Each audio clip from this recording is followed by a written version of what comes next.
Hello guys, good morning. Nandito ako ngayon sa bahay ng ating kuya, si Kuya uh, Noknok dito sa Kinason Beach Resort. Gusto kayong mag-homestay? Punta lang kayo dito guys, dito sa Sikihor. Yan guys, pakita natin yung homestay. Pwede kayo mag-stay dito. Pwede kayo everyday or i-ano natin ng 1 month preparation. Cute dito guys, ito yung CR parang hotel. Yan guys, convenience kayo dito guys kasi malapit lang sa dagat. Is isang resort dito guys. Ayun, yan guys. Ito yung nagpa-reserve ngayon guys. Ito ngayon nagpa-reserve ito. Yan, maganda ang area. Napaka hangin na fresh kasi malapit lang sa dagat. Ito yung room guys. Buksan natin guys ha. Pakita natin. Yun.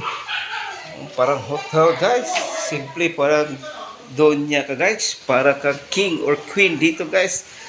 Mag-message na kayo sa akin guys. Oh, mayroon pang art. Yan guys. At napaki aquarium. Yung mga koi guys. Ito yun na kaganda at malamig ang aircon.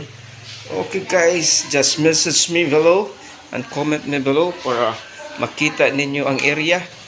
May lutuan na guys. Yan, kasi ang may-ari nito antique yung ginagawa ng mga disenyo. Yan guys, at mayroon pa bamboo. Yan guys. At ito yung lobby niya guys. Oh, maluwag siya guys. Ayan. Ito yung area. Kung gusto kayo mag-boating, may boating doon, may yate doon guys. Kung gusto kayo, may mag-rent din dito.